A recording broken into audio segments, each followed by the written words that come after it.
Interview किस ज़बान का लफ्ज़ है? इंटरव्यू किस ज़बान का लफ्ज़ है? तो ध्यान रखेंगे अंग्रेज़ी ज़बान का लफ्ज़ है इंटरव्यू। चलिए अगला सवाल की ओर बढ़ते हैं। अगला सवाल है इंटरव्यू के लग़वी माने क्या है? यानी इंटरव्यू के लग़वी मानी क्या है? तो ध्यान रखेंगे दाखिली ख़यालात। इंटरव्यू के लग़वी माने दाखिली ख़यालात है। काफ़ी इंपॉर्टेंट क्वेश्चन है, ज़रूर ध्यान रखिएगा। चलिए अगला सवाल की ओर बढ़ते हैं। अगला सवाल कह रहा है किसी ख़ास मौजू पर, किसी ख़ास मौजू यानी कि विषय पर दो लोगों की गुफ्तगू और इस मुलाकात को क्या कहा जाता है? तो ध्यान रखेंगे किसी ख़ास मौजू पर अगर दो लोग गुफ्तगू कर रहे हैं तो इसकी गुफ्तगू और उस मुलाकात को इंटरव्यू कहा जाता है। चलिए अगला सवाल की ओर बढ़ते हैं। अगला सवाल है राजेंद्र सिंह बेदी का शुमार किस में होता है? राजेंद्र सिंह बेदी का शुमार किस में होता है? तो ध्यान रखेंगे अफसाना निगाड़ों में होता है। अफसाना निगाड़ों में राजेंद्र सिंह बेदी का शुमार होता है, यानी कि उसको गिना जाता है। चलिए अगला सवाल की ओर बढ़ते हैं। अगला सवाल कह रहा है बेदी की पैदाइश कब हुई? बेदी की पैदाइश कब हुई? तो ध्यान रखेंगे 1 सितंबर 1915 ईस्वी में बेदी की पैदाइश हुई। 1 सितंबर 1915 ईस्वी में। वेरी इंपॉर्टेंट क्वेश्चन है, ज़रूर ध्यान रखिएगा इसको। अगला सवाल है बेदी की पैदाइश कहाँ हुई? बेदी की पैदाइश कहाँ हुई? तो ध्यान रखेंगे लाहौर, जो कि अभी पाकिस्तान का हिस्सा है, वहीं पर बेदी की पैदाइश हुई थी। चलिए अगला सवाल की ओर बढ़ते हैं।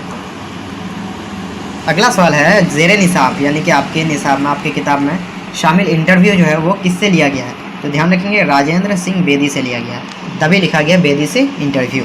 अगला सवाल है बेदी के पहले अफसाने का नाम क्या है? बेदी के पहले अफसाने का नाम वो है महारानी का तोहफ़ा। महारानी का तोहफ़ा बेदी का पहला अफसाना है। वेरी इंपॉर्टेंट क्वेश्चन है, ज़रूर ध्यान रखिएगा। चलिए अगला क्वेश्चन की ओर बढ़ते हैं।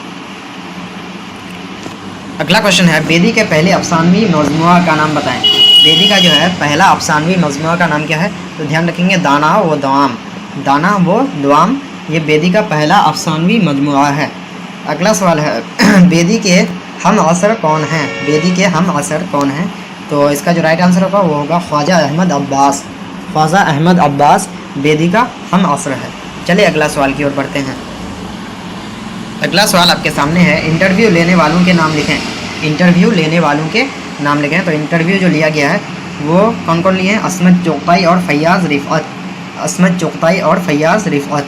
तो ध्यान रखेंगे असमत चोगताई जो है वो ज़्यादा सवाल किए हैं और फैयाज़ रिफ़अत जो है वो कम सवाल किए हैं। तो ध्यान रखेंगे लेकिन दोनों बेदी का इंटरव्यू लिए थे, असमत चोगताई भी और फैयाज़ रिफ़अत भी, लेकिन ज़्यादा जो सवाल किए थे, ज़्यादा गुफ्तगू जो हुई थी वो असमत चोगताई से हुई थी। चलिए अगला सवाल की ओर बढ़ते हैं। अगला सवाल कर रहा है ज़ेरे निसाब इंटरव्यू बेदी से कब लिया गया था? तो ध्यान रखेंगे उसके इंतकाल से कुछ महीने पहले यानी कि 6 जुलाई 1984 ईस्वी को उससे लिया गया था इंटरव्यू, यानी कि बेदी से 6 जुलाई 1984 को। वेरी इंपॉर्टेंट क्वेश्चन है, ज़रूर ध्यान रखिएगा। चलिए अगला सवाल की ओर बढ़ते हैं। अगला सवाल है यह बेदी का कौन सा इंटरव्यू था? तो ध्यान रखेंगे यह बेदी का आखिरी इंटरव्यू था, क्योंकि उसके बाद उसका इंतकाल हो गया था, इसलिए यह बेदी का कौन सा इंटरव्यू था? आखिरी था। अगला सवाल है कैरियर रिसाला के एडिटर कौन थे? जो एक कैरियर रिसाला नाम से, रिसाला कैरियर नाम से एक रिसाला शाया होता था, उसका जो एडिटर का नाम था वो कृष्ण चंद्र था। कृष्ण चंद्र उसके एडिटर का नाम था। चलिए अगला सवाल की ओर बढ़ते हैं। अगला सवाल कह रहा है बेदी ने शुरू में कहाँ नौकरी की है? तो बेदी ने शुरुआत में जो है नौकरी किए थे पोस्ट ऑफिस में। ध्यान रखेंगे पोस्ट ऑफिस में उन्होंने शुरुआत में नौकरी की है। अगला सवाल है बेदी किस ओहदे से सबकदोश हुए? यानी कि बेदी जो है वो किस ओहदे से सबकदोश यानी कि वो रिटायर हुए थे? तो इसका जो राइट आंसर होगा वो रेडियो स्टेशन के डायरेक्टर के ओहदे से, वो रेडियो स्टेशन के डायरेक्टर बने थे, उसी ओहदे से वो सबकदोश हुए थे यानी कि रिटायर हुए थे। चलिए अगला सवाल की ओर बढ़ते हैं। अगला सवाल है असमत आपा का असल नाम क्या है? असमत आपा का असल नाम असमत चोगताई है। ध्यान रखेंगे असमत चोगताई जो है असमत आपा का असल नाम है। अगला सवाल है असमत चोगताई किसकी छोटी बहन है? असमत चोगताई जो है वो किसकी छोटी बहन है? तो ध्यान रखेंगे निगार अजीम बेग चोगताई की छोटी बहन है असमत चोगताई। चलिए अगला सवाल की ओर बढ़ते हैं।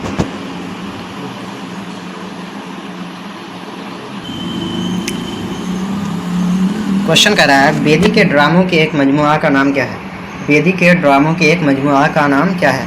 तो ध्यान रखेंगे ड्रामा का एक मजमुआ है जो बेदी ने लिखा है वो 7 खेल नाम है, यानी कि बेदी के ड्रामों का एक मजमुआ का नाम क्या है? वो 7 खेल है।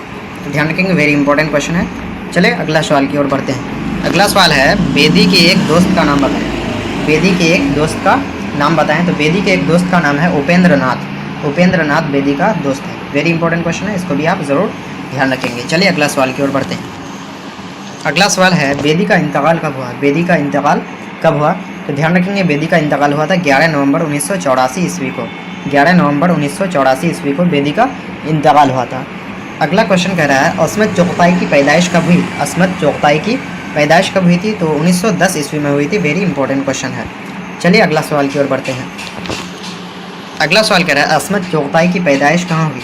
अस्मत चुगताई की पैदाइश कहाँ हुई, तो ध्यान रखेंगे बदायूं में हुई थी। बदायूं में अस्मत चुगताई की पैदाइश हुई थी।